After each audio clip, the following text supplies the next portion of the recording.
Hi everyone, welcome back.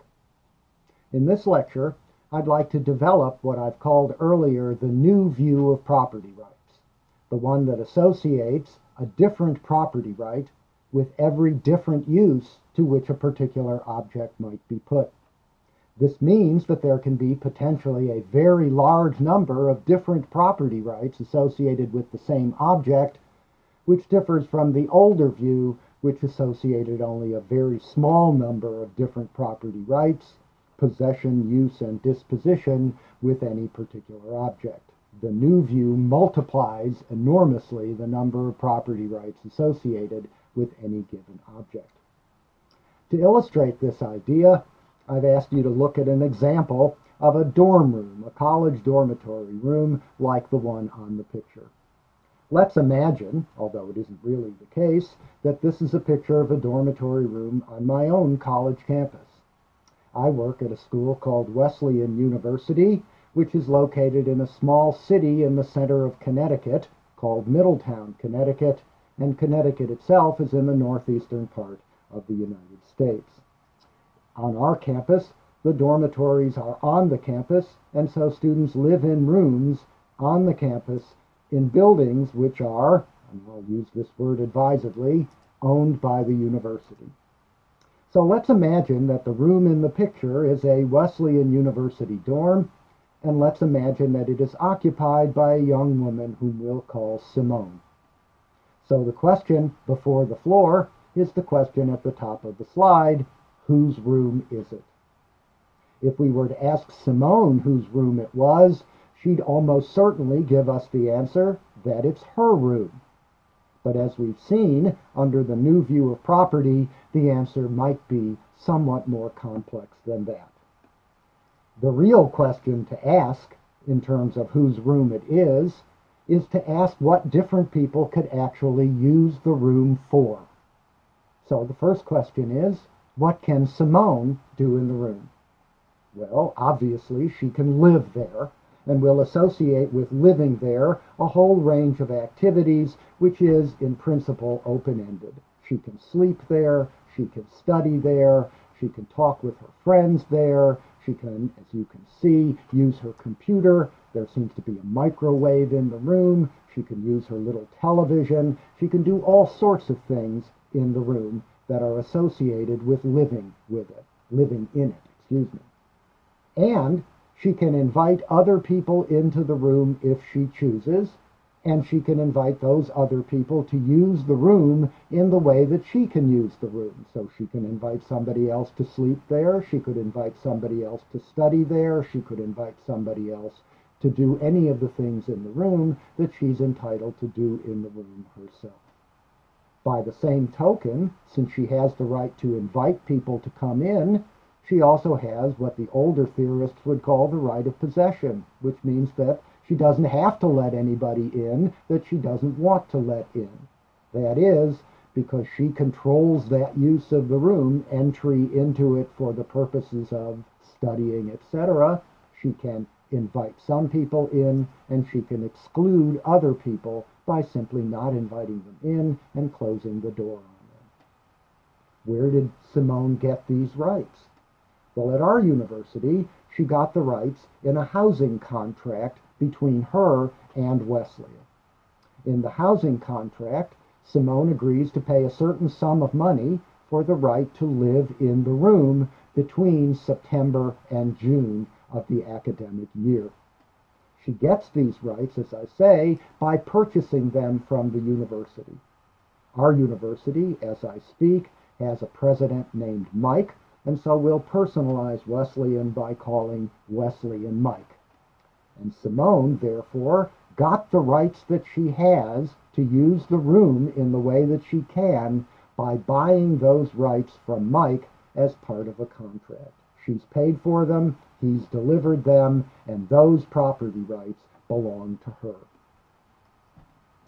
But you'll notice in the picture that there are posters all over the wall. Who has the right to nail those posters to the wall? Well, we need to check the contract. That is, the contract that conveyed a certain set of property rights from Mike to Simone because that contract may well have allowed for Mike to keep or retain some rights to use the room in particular ways. At our university, Mike retains the right to nail a nail into the wall to hang up a poster, and he typically chooses to exercise this right negatively. That means not that he is able to enter into Simone's room and nail a poster to the wall himself, because he has the right to do so. What he does alternatively is to exercise the right negatively by forbidding Simone to nail a nail into the wall without Mike's permission. How could Simone get Mike's permission to nail a nail into the wall? Well, the easiest answer is that she would simply do it, to take the poster and nail it to the wall. But at Wesleyan, if a student nails a poster to the wall, that student will be asked to pay a fine to compensate Wesleyan for the cost of repairing the wall once the student has left the room and the nail has been pulled along with the poster. Indeed, at Wesleyan, many dormitory rooms contain a menu of prices for certain kinds of rights that Mike retains to the room that students might seize against Mike's will and without his consent. So, for example, Mike retains the right not just to nail nails into the wall, he retains the right to use an old-fashioned hot plate, that is, to cook food in a room, and he chooses to exercise the right to use a hot plate negatively by forbidding Simone or anyone else within his power from using a hot plate in the room. Could Simone use a hot plate? Could she nail posters to the wall? Obviously she could. But if she did, she'd have to pay Mike the cost of transferring that right from Mike to Simone, that is encapsulated in the stipulated fine. So now we have two people who own property rights in Simone's room. Simone, who has the right to live there, and Mike, who has the right to nail posters to the wall, a right that he exercises negatively, except for the payment of fines, which represent a transfer of that property right from Mike to the person who's nailed the nails into the wall and paid for that right by paying the fine.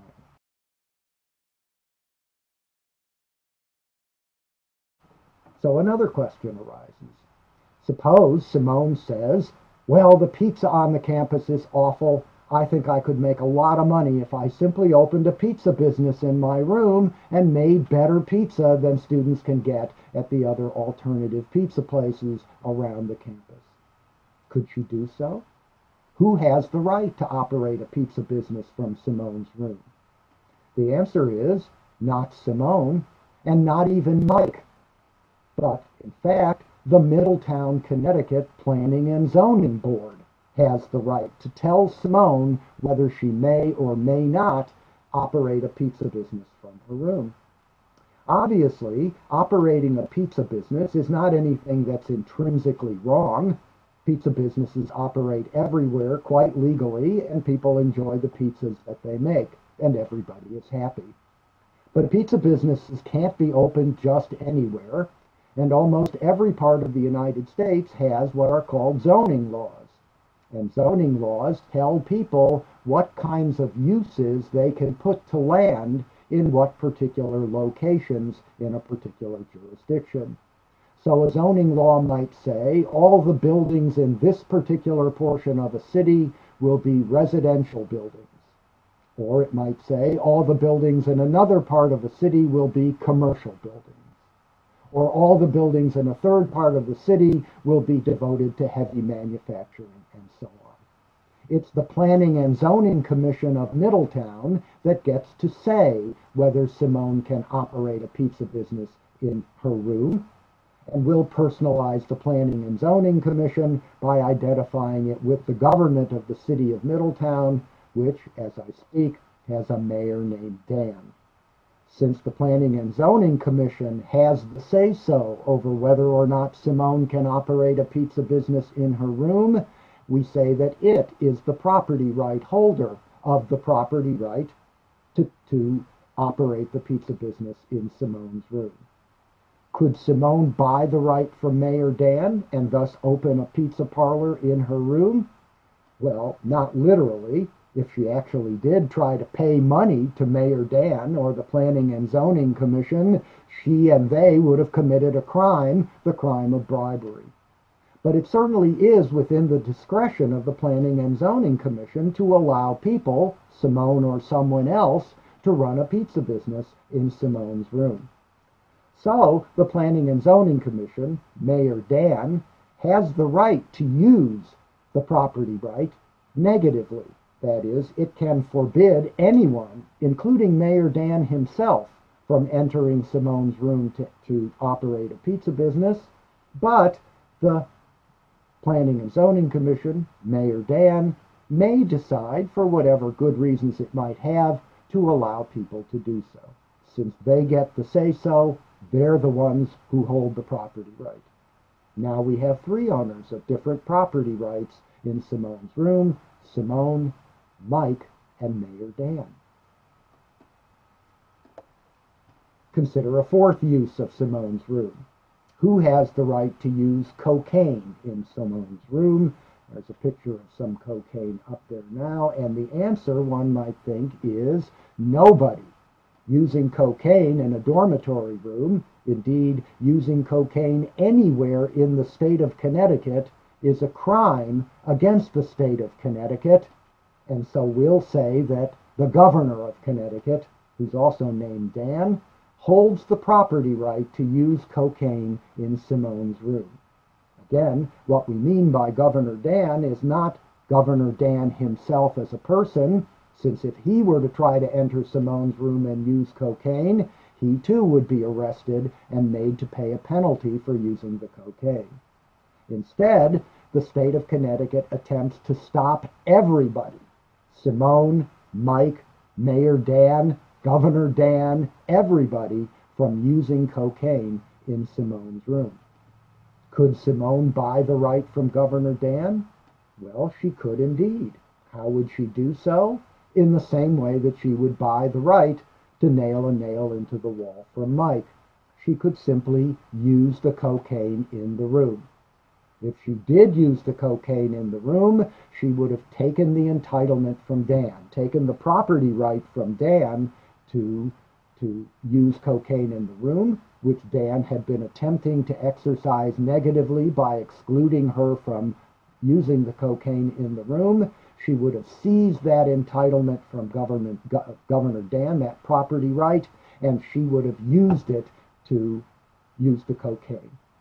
But she then most likely would be arrested and made to pay a penalty set by Governor Dan. And so analogously to the way in which Simone could purchase the property right to nail posters in the wall by paying the appropriate fine to Mike, she can also appropriate the right to use cocaine in her room from Governor Dan simply by paying Governor Dan's price, which will be considerably higher than Mike's price for nailing a poster into the wall. Finally, we might ask, who has the right to make a nuclear weapon in Simone's room? Actually, as some students at Princeton have discovered, making a nuclear weapon is technically not all that difficult. You can make it with easily available components along with a small amount of weapons-grade plutonium. So let's ask, who has the right to get that weapons-grade plutonium, to get those easily available parts, and construct an atomic bomb like the one in the picture in Simone's room? And the answer to this is that the government of the United States of America has that right. And we'll personalize the government by calling it Barack, who happens to be, as I speak, the President of the United States. Barack has the right to to make nuclear weapons in Simone's room, and he exercises it negatively as best he can, not just in Simone's room, but everywhere. Well, not quite everywhere in the United States, because there are two places in the United States, each of them housing a different company, one of them in New Mexico, housing the Sandia Laboratories, and one of them in Tennessee, housing the Oak Ridge Laboratories, where America's nuclear weapons are made. And they're made there because Barack, the government of the United States, has allowed those two organizations to produce nuclear weapons in the places where they exist. And so, although Barack has the authority to exercise the property right to make nuclear weapons anywhere in the United States negatively, he chooses to exercise those rights negatively by barring people from making nuclear weapons almost everywhere except for those two places, one in New Mexico and one in Tennessee. So we'll ask again, could Simone buy the right from Barack? Well, yes, she could, in exactly the same way that she bought the right to nail posters into the wall from Mike and the right to use cocaine from Governor Dan, if she were willing to pay the penalty that Barack will impose upon her for building the nuclear weapon in her room. So we now have 5 different owners of property rights to Simone's room, each of them owning a different property right associated with a different use of the room itself. The first, of course, is Simone herself, who has the right to live there. She can work there, she can entertain friends there, and she can exclude others from entering the room and partaking of these activities without her consent. Then, Mike, as we've seen, can forbid posters to be hung with nails, and therefore he owns the property right to nail the nails into the wall, and he does forbid posters from being hung, but he does have a procedure to enable people to purchase that property right from him if they're willing to pay the penalty that he sets for nailing nails into the wall. A third property right owner is Mayor Dan, who can allow a pizza parlor to operate anywhere within the city limits of Middletown, and also, therefore, can choose to disallow a pizza parlor from operating anywhere in the city of Middletown, and Mayor Dan has, as we speak, made it illegal. That is, denied the right to open a pizza parlor in any dormitory room on the Wesleyan campus.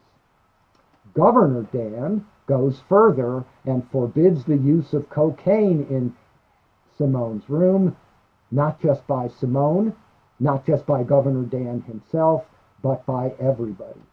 Where Mayor Dan might allow some pizza parlors to operate somewhere, Governor Dan would like to see the use of cocaine forbidden everywhere in the state of Connecticut. And finally, Barack can allow nuclear weapons to be made if he wishes, or he can deny people the right to make nuclear weapons where they wish to make them, and therefore he owns the property right to make nuclear weapons not just in Simone's room, but anywhere in the United States. And there's one other way in which property rights attach to Simone's room, and that is property rights distinguished in time. Each of the 5 property rights that I've already discussed are rights that exist right now. Simone has the right to live in her room right now. Mayor Dan has the right to prohibit the pizza parlor right now, and etc. But in the housing contract, Simone has only purchased what rights she has in the dormitory room from Mike for the academic year that begins in September and ends in June. This is the year 2012 and 13, and Simone's housing contract would expire in June of 2013. At that moment, all the property rights that she had in the room during the academic year 2012 and 13 would disappear, and she would be left with no property rights in the room at all.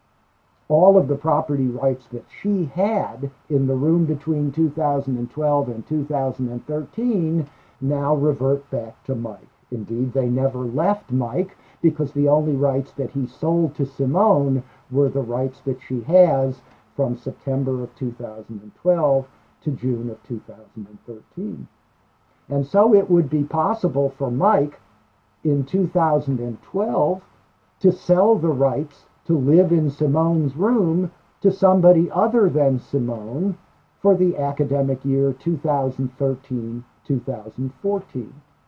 Simone will be gone in June of 2013, and so Mike can sell the rights that Simone had in 2012 and 13 to somebody else to use in the year 2013 and 14, and he can make that sale today so that that person will have the property rights at some period in the future. And so every property right to every use can also be divided, potentially infinitely, into the future. You can have the property right to do X in the room now, or you could have the different property right to do X in the room next year, and different people could hold this different property right at the same time.